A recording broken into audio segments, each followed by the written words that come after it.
ഒരു Christian Bible തുറന്ന് അതിന്റെ ഉള്ളടക്ക പട്ടിക നോക്കുകയാണെങ്കിൽ ആദ്യത്തെ മുക്കാൽ ഭാഗവും പഴയ നിയമം എന്ന ഒരു ശേഖരമാണെന്ന് നിങ്ങൾ ശ്രദ്ധിക്കും. നിങ്ങൾ പുസ്തകങ്ങളുടെ പട്ടിക നോക്കുകയാണെങ്കിൽ അത് 39 ചെറിയ പുസ്തകങ്ങളാൽ രൂപീകരിച്ചതാണെന്ന് കാണുവാൻ കഴിയും. അവയെ പ്രധാന 4 വിഭാഗങ്ങളായി തിരിച്ചിരിക്കുന്നു. ആദ്യത്തെ 5 എണ്ണത്തെ പെന്റാറ്റുക്ക് എന്നും തുടർന്നുള്ളവയെ ചരിത്രപുസ്തകങ്ങളെന്നും പിന്നീട് കാവ്യപുസ്തകങ്ങളെന്നും അവസാനത്തവയെ പ്രവാചകന്മാരുടെ പുസ്തകങ്ങളെന്നും വിളിക്കുന്നു. ഇപ്പോൾ ഇത് വളരെ ലളിതമാണെന്ന് തോന്നിയേക്കാം, എന്നാൽ യഥാർത്ഥത്തിൽ ഇത് വളരെ സങ്കീർണവും രസകരവുമാണ്. പഴയ നിയമം എന്ന ഒറ്റ വാല്യത്തിലെ പുസ്തകങ്ങളുടെ ഈ ക്രമീകരണം യേശുവിനും അപ്പോസ്തലന്മാർക്കും ശേഷം വന്ന ഒരു പിൽക്കാല ക്രിസ്തീയ പാരമ്പര്യമാണ്. പുരാതന യഹൂദ്യ പാരമ്പര്യത്തിൽ ഈ എഴുത്തുകളെല്ലാം പ്രത്യേക ചുരുളുകളിൽ ഒരു ഏകീകൃത 3 വിഭാഗങ്ങളുടെ ശേഖരമായിരുന്നു. അവയെ വിളിക്കുന്നത് തനാഖ് എന്നാണ്. ഇത് തോറയുടെ ഒരു എബ്രായ സംക്ഷേപമാണ്. ഇതിന്റെ അർത്ഥം ശിക്ഷണം എന്നാണ്. നെവീം എന്നതിന്റെ അർത്ഥം പ്രവാചകന്മാർ എന്നായിരുന്നു. കെതുവീം എന്നാൽ കൃതികൾ എന്നായിരുന്നു. തനാക്കിലും പഴയ നിയമത്തിലുള്ള അതേ പുസ്തകങ്ങളാണുള്ളത്, എന്നാൽ ഇവ ക്രമീകരിച്ചിരിക്കുന്നത് വ്യത്യസ്തമായിട്ടാണ്. തോറ എന്നാൽ പെന്റാറ്റുക്കിനോട് അനുരൂപമായിരിക്കുന്നു. എന്നാൽ പ്രവാചകന്മാരിൽ ആദ്യമായി 4 ചരിത്ര വിവരണ പുസ്തകങ്ങളാണ് അടങ്ങിയിരിക്കുന്നത്. പിന്നീടുള്ള 15 കൃതികൾക്ക് ഓരോന്നിനും ഓരോ പ്രവാചകന്മാരുടെ പേരുകളാണ് കൊടുത്തിരിക്കുന്നത്. അതിനുശേഷമാണ് കൃതികൾ. ഇത് ഒരു കാവ്യത്തിന്റെയും ഗ്രന്ഥ വിവരണങ്ങളുടെയും വൈവിധ്യമാർന്ന ശേഖരമാണ്. ഈ 3 വിഭാഗ രൂപകൽപ്പന വളരെ പഴക്കം ചെന്നതാണ്. ഇത് പുരാതന യഹൂദ ഗ്രന്ഥങ്ങളിൽ പരാമർശിച്ചിട്ടുണ്ട്. ചാവുകടൽ ചുരുളുകൾ, ബെൻസിറാക്കിന്റെ ജ്ഞാനം എന്നിവയാണവ. നസ്രേത്തുകാരനായ യേശു പോലും ഇതിനെ പരാമർശിക്കുന്നുണ്ട്. ഇതിന്റെ കാരണം ഈ 3 വിഭാഗങ്ങളുടെ രൂപീകരണം ചുരുളുകളുടെ രചനയിൽ നെയ്തിരിക്കുന്നതാണ്. നിങ്ങൾ ശ്രദ്ധിക്കുകയാണെങ്കിൽ ഓരോ ചുരുളും പരാമർശങ്ങളാൽ ഏകോപിപ്പിച്ചിരിക്കുന്നു. അത് ഓരോ കൃതിയെയും വലിയ 3 വിഭാഗങ്ങളുടെ ശേഖരവുമായി ബന്ധപ്പെടുത്തിയിരിക്കുന്നു. അപ്പോൾ ആരാണ് ഈ ചുരുളുകളെല്ലാം ഒരുമിച്ച് ചേർത്തത്? അതൊരു നീണ്ട പ്രക്രിയയായിരുന്നു. പ്രശസ്തരായ ചില സംഭാവകരുടെ പേരുകൾ മോശ അല്ലെങ്കിൽ ദാവീദ് എന്നിവയാണ്. എന്നാൽ ഭൂരിഭാഗം എഴുത്തുകാരുടെ പേരും നമുക്ക് ഇന്നും അറിയില്ല. ബൈബിളിൽ അവരെ വെറും ശാസ്ത്രിമാർ അല്ലെങ്കിൽ പ്രവാചകന്മാർ എന്ന് വിളിക്കുന്നു. ഈ ചുരുളുകൾ ഇസ്രായേലിന്റെ ചരിത്രത്തിൽ ഉടനീളം പ്രവാചക ശാസ്ത്രിമാർ ശേഖരിച്ച കഥകളിലൂടെയും കാവ്യങ്ങളിലൂടെയുമാണ് രൂപപ്പെട്ടത്. അവയെ വലിയ രചനകളായി സംയോജിപ്പിച്ചു. പിന്നീട് അവസാനമായി ഇവയെ തനാഖ് എന്ന ചുരുളുകളുടെ ഒരു ഏകീകൃത വായനശാലയായി രൂപീകരിച്ചു. ഒരു കാര്യം സങ്കീർത്തനങ്ങളിൽ നിന്നും പ്രവാചകന്മാരുടെ പുസ്തകത്തിൽ നിന്നും വ്യക്തമാണ്. ഈ പ്രക്രിയ മുഴുവനും ദൈവാത്മാവാൽ നയിക്കപ്പെട്ടതാണെന്ന് ഈ പ്രവാചക ശാസ്ത്രിമാർ വിശ്വസിച്ചിരുന്നു. അങ്ങനെ ഈ മാനുഷിക വാക്കുകളിലൂടെ ദൈവം തന്റെ ജനത്തോട് സംസാരിക്കുന്നു. അതുകൊണ്ടാണ് അവർ ഈ ഗ്രന്ഥങ്ങളെ അമൂല്യമായി കരുതുകയും അവയെ പഠിച്ച് ഒരു ഏകീകൃത ശേഖരമായി രൂപീകരിക്കുകയും ചെയ്തത്. ഈ പ്രക്രിയ എന്നാണ് പൂർത്തീകരിച്ചതെന്ന് നമുക്ക് കൃത്യമായി അറിയില്ല. എന്നാൽ ഇത് യേശുവിന്റെ കാലഘട്ടത്തിന് മുൻപുള്ള അവസാന നൂറ്റാണ്ടുകളിൽ എപ്പോഴോ ആണ്. ഇതിന്റെ അവസാന രൂപത്തിൽ തനാഖ് ലോകത്തെ രക്ഷിക്കുവാനുള്ള ദൈവത്തിന്റെ ഉദ്ദേശത്തെ വെളിപ്പെടുത്തുന്നതായ ഇസ്രായേൽ ചരിത്രത്തിന്റെ ഒരു പ്രവാചക വ്യാഖ്യാനം നൽകുന്നു. ഒരു വീഡിയോയിൽ ഈ മുഴു സമാഹാരത്തോടും നീതി പുലർത്തുവാൻ കഴിയില്ല. എങ്കിലും ഈ ചുരുളുകൾ എന്തിനെക്കുറിച്ചുള്ളതാണെന്നുള്ള ഒരു അവലോകനത്തിന് ഇത് സഹായകമാണ്. തോറ ആരംഭിക്കുന്നത് ദൈവം ഒരു മഹത്തായ ഭൂപ്രദേശത്തെ സൃഷ്ടിച്ച് അതിനെ അനുഗ്രഹിക്കുന്നതിലൂടെയാണ്. നമ്മുടെ ആ നല്ല ലോകം. ദൈവം അതിനെ ദൈവിക സാദൃശ്യം പ്രതിഫലിക്കുന്ന ജീവിയായ മനുഷ്യന് അഥവാ എബ്രായ ഭാഷയിൽ ആദാമിന് ഭരമേൽപ്പിക്കുന്നു. ദൈവം മനുഷ്യവർഗത്തെ സൃഷ്ടികളുടെ രാജാക്കന്മാരും രാജ്ഞികളുമായി ലോകത്തെ ഭരിക്കുവാൻ നിയമിക്കുന്നു. എന്നാൽ ചോദ്യമിതാണ്, അവർ നന്മയും തിന്മയും തിരിച്ചറിയുവാൻ ദൈവജ്ഞാനത്തിൽ ആശ്രയിക്കുമോ, അതോ സ്വയം ഭരണാവകാശം പിടിച്ചെടുത്ത് തന്നെത്താൻ നന്മയും തിന്മയും നിർവചിക്കുമോ? പക്ഷേ അവിടെ മനുഷ്യരോടൊപ്പം മറ്റൊരു ജീവി കൂടിയുണ്ട്, ഒരു നിഗൂഢമായ പാമ്പ്. ഇത് സൃഷ്ടാവിനെതിരായ മത്സരത്തിലാണ്. അത് ദൈവത്തിന്റെ മഹാമനസ്കതയ്ക്കെതിരെ മൂഢകരമായി മത്സരിക്കുവാൻ മനുഷ്യരെ കബളിപ്പിക്കുന്നു. അതിന്റെ ഫലമായി മനുഷ്യവർഗം തങ്ങളുടെ ജീവന്റെ ദൈവിക ഉറവിടത്തിൽ നിന്നും വേർതിരിയപ്പെടുകയും അനുഗ്രഹത്തിന്റെ പൂന്തോട്ടത്തിൽ നിന്നും അപകടകരമായ മരുപ്രദേശത്തേക്ക് മരിക്കുന്നതിനായി പ്രവാസികളായി പോകുകയും ചെയ്യുന്നു. അവിടെ നിന്നും മനുഷ്യവർഗം നന്മതിന്മകളെ പ്രചരിപ്പിക്കുകയും പുനർനിർവചിക്കുകയും ചെയ്യുന്നു. കാര്യങ്ങൾ വേഗത്തിൽ താഴേക്ക് പോകുന്നു. അവർ അക്രമങ്ങളും പീഡനങ്ങളും നിറഞ്ഞ പട്ടണങ്ങൾ നിർമ്മിച്ചു. അവയെല്ലാം ബാബിലോൺ എന്ന പട്ടണത്തിന്റെ അടിസ്ഥാനത്തിലേക്ക് നയിക്കുന്നു. അവിടെ ജനം തങ്ങളെ തന്നെ ദൈവസ്ഥാനത്തേക്ക് ഉയർത്തുന്നു. അങ്ങനെ ഇപ്പോൾ മുഴു ബൈബിളിലെ കഥയിലുള്ള അടിസ്ഥാന സംഘർഷം തയ്യാറായി. ദൈവം മനുഷ്യനിലൂടെ തന്റെ ലോകത്തെ അനുഗ്രഹിക്കുവാനും അതിനെ ഭരിക്കുവാനും ആഗ്രഹിക്കുന്നു. എന്നാൽ ഇപ്പോൾ മനുഷ്യരാണ് പ്രശ്നം. അവർ ഇപ്പോൾ തിന്മയുടെ സ്വാധീനത്തിലാണ്. അവർ വിവേകശൂന്യരും ദീർഘവീക്ഷണമില്ലാത്തവരുമായി സ്വയനാശത്തിലേക്ക് പോകുകയാണ്. ഇതെല്ലാം ദൈവത്തിന്റെ പരിഹാരത്തിനായി ഒരു പദ്ധതിയായിരുന്നു. നമുക്കൊരു പുതിയ മനുഷ്യവർഗം ആവശ്യമാണ്. അതുകൊണ്ട് ദൈവം ഒരു പുതിയ മനുഷ്യൻ വരുമെന്ന് വാഗ്ദത്തം ചെയ്യുന്നു. അവൻ പാമ്പിന് വഴങ്ങുകയില്ല. വാസ്തവത്തിൽ അവൻ അതിനെ തകർക്കും. ഇവിടെ നിന്ന് കഥ ഒരു വാഗ്ദത്ത തലമുറ ലഭിക്കുന്ന സ്ത്രീയിലേക്കും പുരുഷനിലേക്കും പോകുന്നു. അവർ അബ്രാഹാമും സാറയുമാണ്. 1-ാം പേജിൽ ദൈവം മനുഷ്യർക്ക് നൽകിയ അതേ ദൈവിക അനുഗ്രഹം ദൈവം ഇപ്പോൾ അവരെ ഏൽപ്പിക്കുകയാണ്. അതുകൊണ്ട് അവർ ബാബിലോൺ ഉപേക്ഷിച്ച് ഒരു പുതിയ തോട്ടത്തിന് സമാനമായതും ദൈവം തന്റെ കുടുംബത്തിന് വാഗ്ദത്തം ചെയ്തതുമായ പുതിയ ദേശത്തേക്ക് പോകുന്നു. തുടർന്നുള്ളത് അബ്രഹാമിന്റെ കുടുംബത്തിന്റെ കഥയാണ്. 3 തലമുറകൾ: അബ്രഹാം, ഇസഹാക്ക്, യാക്കോബ്. തുടർന്ന് 12 പുത്രന്മാർ. അവരുടെ തകർന്നതും നാശകരവുമായ കുടുംബകഥയെക്കുറിച്ച് വായിക്കുന്നതുവരെ നമ്മുടെ പ്രതീക്ഷകൾ വളരെ ഉയർന്നതാണ്. അവർ കള്ളം പറയുന്നു, വഞ്ചിക്കുന്നു, തമ്മിൽ കൊല്ലുവാൻ ശ്രമിക്കുന്നു. പിന്നെ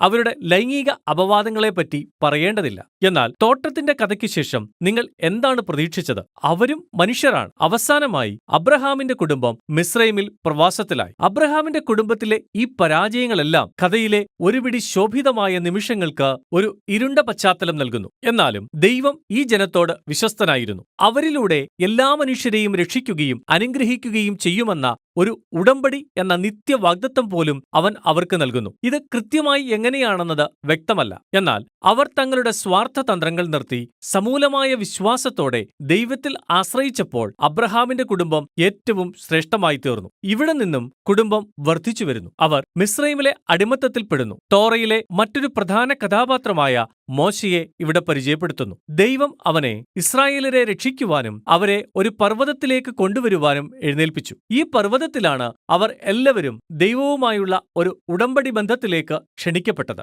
അവിടെ അവർക്ക് ഈ ബന്ധത്തെക്കുറിച്ചുള്ള 613 നിയമങ്ങൾ നൽകി. ഈ ലോകത്തിൽ ദൈവത്തെ വിശ്വസ്തയോടെ പ്രതിനിധീകരിക്കുന്ന പുതിയ തരം മനുഷ്യരാകാനുള്ള മാർഗനിർദ്ദേശങ്ങളാണ് ഇവ. മോശയാണ് ഈ ഇടപാടുകൾക്കെല്ലാം ഇടനിലക്കാരൻ. കാരണം അവൻ സമർത്ഥനായിരുന്നു. അവനായിരുന്നു ആത്യന്തിക പ്രവാചകൻ, ഇസ്രായേലിനോട് ദൈവവചനം സംസാരിച്ചവൻ. അവൻ ഒരു പുരോഹിതനായിരുന്നു, ദൈവമുൻപാകെ അവരെ പ്രതിനിധാനം ചെയ്യുന്നവൻ. അവനെ ഒരു രാജാവെന്നും വിളിച്ചിരുന്നു. അവശ്യ സമയങ്ങളിലെ ഇസ്രായേലിന്റെ നേതാവും വിമോചകനുമായിരുന്നു. പക്ഷേ തോറ പുരോഗമിക്കുന്തോറും ഇസ്രായേൽ വലിയ നിലയിൽ പരാജയപ്പെടുന്നു. അവർ ഉടമ്പടി ലംഘിക്കുന്നു. മോശ പോലും ദൈവത്തിനെതിരായി മത്സരിക്കുന്നു. വാസ്തവത്തിൽ തോറ അവസാനിക്കുന്നത് വാഗ്ദത്ത ദേശത്തേക്ക് മടങ്ങുമ്പോൾ ഇസ്രായേലിന്റെ പരാജയം തുടരുമെന്ന് മോശ പ്രവചിച്ചുകൊണ്ടാണ്. അങ്ങനെ അവർ വീണ്ടും പ്രവാസത്തിൽ അവസാനിക്കും. എന്നാൽ ഇസ്രായേലിനെ രക്ഷിക്കുമെന്നുള്ള വാഗ്ദാനം ദൈവം നിറവേറ്റുമെന്ന് അവന് പ്രത്യാശയുണ്ട്. ഒരു ദിവസം അവൻ അവരുടെ പരാജയങ്ങളെ മറയ്ക്കും. അവൻ അവരുടെ സ്വാർത്ഥ ഹൃദയങ്ങളെ സൗഖ്യമാക്കും. അതിനാൽ അവർക്ക് വാസ്തവമായി ദൈവത്തെ സ്നേഹിച്ചു ജീവിക്കാം. അതിനുശേഷം മോശ മരിക്കുന്നു. ഇപ്പോൾ തോറയുടെ ചുരുളിലെ അവസാന വാചകം ആശ്ചര്യകരമാണ്. അവർ യഥാസമയം മുന്നോട്ട് നീങ്ങുകയും നമ്മൾ തനാക്ക് രൂപീകരിച്ച പ്രവാചക ശാസ്ത്രിമാരിൽ നിന്ന് കേൾക്കുകയും ചെയ്യുന്നു. അവർ തങ്ങളുടെ സമയത്തിൽ നിന്ന് മോശയുടെ കഥയെ തിരിഞ്ഞുനോക്കി നമ്മളോട് പറയുന്നു, ഇസ്രായേലിന്റെ ചരിത്രത്തിൽ ഒരിക്കലും മോശയെപ്പോലുള്ള ഒരു പ്രവാചകൻ ഉയർന്നു വന്നിട്ടില്ല. അവനെപ്പോലെ മറ്റൊരു പ്രവാചകൻ, പുരോഹിതൻ, രാജാവ് വീണ്ടും വന്നെങ്കിലെന്ന് ഞാൻ വളരെ ആഗ്രഹിക്കുന്നു. ഇതോടുകൂടെ നാം നെവീമിലേക്ക് നീങ്ങുന്നു. ഇതിന് 2 ഉപസമാഹാരങ്ങളാണുള്ളത്. ആദ്യത്തേത് മുൻകാല പ്രവാചകന്മാർ. വാഗ്ദത്ത ദേശത്തെ ഇസ്രായേലിന്റെ കഥയെക്കുറിച്ചുള്ള 4 വിവരണങ്ങൾ. അവ പിൽക്കാല പ്രവാചകന്മാരുടെ കാഴ്ചപ്പാടിൽ നിന്ന് പറഞ്ഞതാണ്. യോശുവയുടെ നേതൃത്വത്തിൽ കാര്യങ്ങൾ മഹത്തായ രീതിയിൽ ആരംഭിച്ചു. അവൻ വിജയിയാണെന്ന് നമ്മോട് പറയുന്നു. കാരണം അവൻ മോശയെപ്പോലെ തിരുവെഴുത്തുകളെ രാവും പകലും ധ്യാനിക്കുന്നവൻ ആയിരുന്നു. എന്നാൽ ഒടുവിൽ യോശുവയും പരാജയപ്പെടുന്നു. അങ്ങനെ മോശയും തോട്ടത്തിന്റെ കഥയും മുൻകൂട്ടി കണ്ടതുപോലെ ഇസ്രായേലിന്റെ ദീർഘവും അക്രമാസക്തവുമായ സ്വയനാശത്തിലേക്ക് ഇറങ്ങാൻ തുടങ്ങി. ഈ കഥകൾ കൂടുതലായും കേന്ദ്രീകരിക്കുന്നത് ഇസ്രായേൽ രാജാക്കന്മാരുടെയും പ്രവാചകന്മാരുടെയും പുരോഹിതന്മാരുടെയും പരാജയങ്ങളെയാണ്. എങ്ങനെയാണ് അവർ കള്ളം പറയുന്നത്, വഞ്ചിക്കുന്നത്, പരസ്പരം കൊല്ലുന്നത്, വിഗ്രഹങ്ങളെ ആരാധിക്കുന്നത്? ഇത് അടിസ്ഥാനപരമായി പൂർവികരുടെ പരാജയങ്ങളുടെ ഒരു നീണ്ടതും കൂടുതൽ ക്രൂരവുമായ പുനർദൃശ്യമാണ്. എന്നാൽ അവിടെ ചില ശോഭയുള്ള സംഭവങ്ങളുമുണ്ട്. ദൈവം മനുഷ്യവർഗത്തെ ഒരു പുതിയ മനുഷ്യനിലൂടെ അനുഗ്രഹിക്കുമെന്നുള്ള അവന്റെ ഉടമ്പടി വാഗ്ദത്തത്തെ വീണ്ടും ഉറപ്പിക്കുന്നു. അത് ദാവീദിന്റെ വംശത്തിൽ നിന്നുള്ള ഒരു രാജാവായിരിക്കും. അങ്ങനെ നിങ്ങൾക്ക് ദാവീദ് അല്ലെങ്കിൽ ശലോമോൻ തുടങ്ങിയവരുടെ ചില കഥകൾ ലഭിക്കുന്നു. അവർ ദൈവത്തിൽ ആശ്രയിച്ചപ്പോൾ അവർക്കും അബ്രഹാമിനെ പോലെയുള്ള അനുഭവങ്ങൾ ഉണ്ടായി. എന്നാൽ അവ ഒരിക്കലും നിലനിന്നില്ല. നിങ്ങൾക്കറിയാമല്ലോ, അബ്രഹാമിന്റെ കുടുംബം അവർ ആരംഭിച്ചെടുത്ത് തന്നെ എത്തിച്ചേരുന്നു. പരാജയപ്പെടുകയും ബാബിലോണിലേക്ക് പ്രവാസത്തിൽ പോകുകയും ചെയ്തു. പക്ഷേ ഓർക്കുക, ഈ കഥ മുഴുവനും പറഞ്ഞിരിക്കുന്നത് പ്രവാചകന്മാരുടെ പിൽക്കാല കാഴ്ചപ്പാടിൽ നിന്നാണ്. പ്രവാസം അവസാനമല്ലെന്ന് അവർക്കറിയാമായിരുന്നു. അതിനാൽ അവർ ഇസ്രായേലിന്റെ കഴിഞ്ഞുപോയ ഈ കഥകളെല്ലാം രൂപകൽപ്പന ചെയ്തിരിക്കുന്നത് അവരുടെ ഭാവി പ്രത്യാശയുടെ സൂചനകളായിട്ടാണ്. ദൈവം തന്റെ ജനത്തെ ബാബിലോണിൽ നിന്നും മോചിപ്പിക്കുമ്പോൾ അവൻ ആ പുതിയ രാജാവിനെ അയക്കും. അവൻ മോശയും ദാവീദും ശലോമോനും അവരുടെ നല്ല ദിവസങ്ങളിൽ ആയിരുന്നതുപോലെ ആയിരിക്കും. വാസ്തവത്തിൽ ഇതാണ് നെവീമിന്റെ രണ്ടാം ഭാഗമായ പിൽക്കാല പ്രവാചകന്മാരുടെ ഉള്ളടക്കം. 3 വലിയതും 12 ചെറിയതുമായ പുസ്തകങ്ങൾ ചില പ്രവാചകന്മാരുമായി ബന്ധപ്പെടുത്തിയിരിക്കുന്നു. ഈ മാതൃക മനഃപൂർവ്വമായി ഉൽപ്പത്തിയിലെ 3ഉം 12ഉം പൂർവികരെ ഓർമ്മിപ്പിക്കുന്നു. അവരുടെ പരാജയത്തിൽ ഭാവി പ്രത്യാശയുടെ വിത്തുകൾ അടങ്ങിയിരിക്കുന്നു. ഈ പ്രവാചക ചുരുളുകൾ തോറയുടെയും പ്രവാചകന്മാരുടെയും വിവരണങ്ങളുമായി ബന്ധിപ്പിക്കുന്ന പരാമർശങ്ങൾ ഉൾക്കൊള്ളുന്നു. അവർ കഥയെ മുൻപോട്ട് കൊണ്ടുപോകുന്നു. ഇസ്രായേലിലെ പ്രവാചകന്മാരുടെ ജോലി മോശയെപ്പോലെ ആയിത്തീരുക എന്നതായിരുന്നു. പഴയ ഇസ്രായേലിനെ പരാജയവും അഴിമതിയും ആരോപിക്കുന്നതിനും അതുകൊണ്ട് വരാൻ പോകുന്ന ദുരന്തത്തെക്കുറിച്ച് മുന്നറിയിപ്പ് നൽകുന്നതിനും കർത്താവിന്റെ നാളിനെക്കുറിച്ചും ഇത് ബാബിലോൺ തോൽവിയോടും പ്രവാസത്തോടും കൂടി അവസാനിച്ചു. എന്നാൽ ദൈവത്തിന് ഒരു ഉദ്ദേശമുണ്ടെന്ന് പ്രവാചകന്മാർ വാഗ്ദത്തം ചെയ്തു. അവന്റെ ജനത്തെ ശുദ്ധീകരിക്കുവാനും അബ്രഹാമിനെ പോലെ വിശ്വസ്തനായിരുന്ന ഒരു പുതിയ ഇസ്രായേലിനെ പുനർനിർമ്മിക്കുവാനും അവർ ദൈവവുമായുള്ള ഒരു പുതിയ ഉടമ്പടി ബന്ധത്തിൽ വാഗ്ദത്തം ചെയ്ത ആ ഭരണാധികാരിയുടെ കീഴിൽ ജീവിക്കും. അവനെ പുതിയ മോശയായി ചിത്രീകരിച്ചിരിക്കുന്നു. എന്നാൽ അവനെ ദാവീദ് എന്ന പേർ വിളിച്ചു. അവനായിരിക്കും ദൈവത്തിന്റെ അനുഗ്രഹത്തെ മുഴു ലോകത്തിൽ പുനഃസ്ഥാപിക്കുന്നത്. നെവീമിന്റെ ഉപസംഹാരം തോറയെപ്പോലെ തന്നെയാണ്. തനാക്കിന്റെ പ്രവാചകന്മാരുടെ കുറിപ്പുകളും ഉണ്ട്. ഇതുവരെയുള്ള കഥയെ അവർ പ്രതിഫലിപ്പിക്കുന്നു. അവർ വായനക്കാരെ മോശയെപ്പോലെയുള്ള ഒരു പ്രവാചകനെ പ്രതീക്ഷിക്കുവാൻ പ്രേരിപ്പിക്കുന്നു. അവനെ അവർ ഏലിയാവ് എന്നാണ് വിളിക്കുന്നത്. തന്റെ ജനത്തെ ശുദ്ധീകരിക്കുവാനും രക്ഷിക്കുവാനുമുള്ള ഇസ്രായേലിന്റെ ദൈവത്തിന്റെ വരവ് അവൻ പ്രഖ്യാപിക്കും. ഇവിടെ നിന്നും നാം തനാക്കിന്റെ 3ാമത്തേതും അവസാനത്തേതുമായ ഭാഗത്തേക്ക് കടക്കുന്നു. കെത്തുവീം, പലതരം ചുരുളുകളുടെ ഒരു സമാഹാരം. ഓരോന്നും രൂപകൽപ്പന ചെയ്തിരിക്കുന്നത് തോറയുടെയും പ്രവാചകന്മാരുടെയും പ്രധാന ആശയങ്ങളുമായി തിരികെ ബന്ധിപ്പിക്കുവാനായിട്ടും പ്രതിനിർദ്ദേശങ്ങളുടെ ഒരു ചിത്രത്തിലൂടെ തുടർന്ന് അതിനെ വികസിപ്പിക്കുവാനുമാണ്. ഉദാഹരണമായി സങ്കീർത്തന ചുരുൾ ആരംഭിക്കുന്നത് തോറയുടെയും പ്രവാചകന്മാരുടെയും ആരംഭത്തെ ബന്ധിപ്പിക്കുന്ന 2 കാവ്യങ്ങൾ കൊണ്ടാണ്. ആദ്യത്തെ സങ്കീർത്തനത്തിൽ നാം ഒരു നീതിമാനെ കണ്ടുമുട്ടുന്നു. അവനെ പുതിയ യോശുവയായി വർണ്ണിക്കുന്നു. തിരുവെഴുത്തുകൾ ധ്യാനിക്കുന്ന ഒരു വിജയിയായ നേതാവ്. അവൻ മോശ വാഗ്ദത്തം ചെയ്ത രാജാവിനെ പോലെയാണ്. അവൻ ഏദൻ തോട്ടത്തിലെ നിത്യജീവവൃക്ഷം പോലെയാണ്. ഈ വർണ്ണനയെ 2ാം സങ്കീർത്തനത്തിൽ നാം തിരിച്ചറിയുന്നു. ഇത് വാഗ്ദത്ത രാജാവാകുന്നു, ദാവീദിന്റെ വംശത്തിൽ നിന്നുള്ള ദൈവപുത്രൻ. അവൻ രാഷ്ട്രങ്ങളിലെ തിന്മയെ പരാജയപ്പെടുത്തി ദൈവാനുഗ്രഹത്തെ ലോകത്തിൽ പുനഃസ്ഥാപിക്കുവാൻ പോകുന്നു. തുടർന്നുള്ള സങ്കീർത്തന ചുരുളുകൾ ദൈവജനത്തെ ഈ ഭാവി പ്രത്യാശയ്ക്കായി കാത്തിരിക്കുമ്പോൾ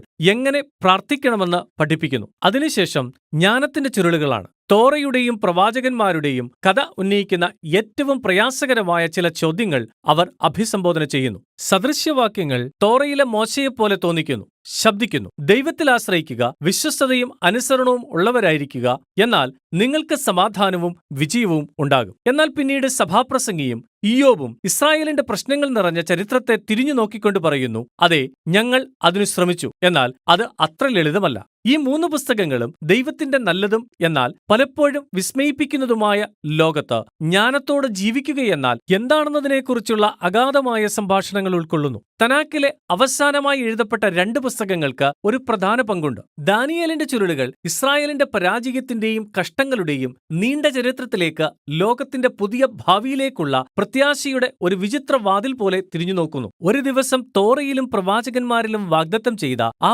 പുതിയ മനുഷ്യൻ എത്തിച്ചേരും. അവൻ മനുഷ്യന്റെ തിന്മയിലേക്കുള്ള മൃഗത്തെപ്പോലെയുള്ള പ്രവണത മൂലം ചവിട്ടിമെതിക്കപ്പെടുവാൻ പോകുകയാണ്. എന്നാൽ പിന്നീട് ദൈവം അവനെ നീതീകരിച്ചു ദൈവശക്തിയാൽ ലോകത്തെ ഭരിക്കുവാനായി എഴുന്നേൽപ്പിക്കും. അവസാനമായി ദിനവൃത്താന്തങ്ങളുടെ ചുരുൾ തനാക്കിന്റെ മുഴുവൻ കഥയും ആവർത്തിക്കുന്നു, ആരംഭം മുതൽ പ്രവാസത്തിൽ നിന്നുള്ള മടങ്ങിവരവ് വരെ. ലേഖകൻ വരാൻ പോകുന്ന ഒരു പുതിയ രാജാവിനെക്കുറിച്ചുള്ള ദാവീദിനോടുള്ള വാഗ്ദത്തത്തിൽ കേന്ദ്രീകരിക്കുന്നു. അവൻ ദൈവജനത്തെ പുതിയ യെരുശലേമിൽ ഒരുമിപ്പിക്കും. ദൈവിക അനുഗ്രഹം രാഷ്ട്രങ്ങളിലേക്ക് കൊണ്ടുവരികയും ചെയ്യും. ദിനവൃത്താന്ത ചുരുളുകളുടെ അവസാന വാക്യം തനാക്കിൽ നിന്നുള്ള പ്രധാന ഗ്രന്ഥങ്ങളുമായി കൂട്ടിച്ചേർത്തിരിക്കുന്നു. അവ ദൈവം കൂടെയുള്ള ഒരു ഇസ്രായേലിന്റെ വരവിനെ ചൂണ്ടിക്കാണിച്ചുകൊണ്ട് പ്രവാസത്തിൽ നിന്നുള്ള മടങ്ങിവരവിന്റെ പ്രത്യാശയെ ജീവനോടെ നിലനിർത്തുന്നു. അവൻ പോയി പുതിയ യെരുശലേം പുനഃസ്ഥാപിക്കും. അങ്ങനെയാണ് കഥ അവസാനിക്കുന്നത്. തനാക്ക് അതിഗംഭീരതയോടും ഉദ്ദേശത്തോടും കൂടി രൂപീകരിച്ച പുരാതന എബ്രായ ചുരുളുകളുടെ ഒരു ശേഖരമാണ്. ഇസ്രായേലിന്റെ ചരിത്രത്തിൽ നിന്നുള്ള ഈ വൈവിധ്യമാർന്ന ഗ്രന്ഥങ്ങളെല്ലാം ഇസ്രായേലിനും എല്ലാ മനുഷ്യവർഗത്തിനുമായുള്ള ദൈവത്തിന്റെ ഉടമ്പടി വാഗ്ദാനത്തിന്റെ ഒരു ഏകീകൃത കഥയായിട്ടാണ് നെയ്തിരിക്കുന്നത്. ജീവിതകാലം മുഴുവനും വായിക്കുവാനും ധ്യാനിക്കുവാനുമാണ് അവ ഉണ്ടാക്കിയിരിക്കുന്നത്. കാരണം ഈ ശ്രദ്ധേയമായ മനുഷ്യവാക്കുകൾ ദൈവിക ജ്ഞാനവും ഭാവി പ്രത്യാശയും വാഗ്ദാനം ചെയ്യുന്നു.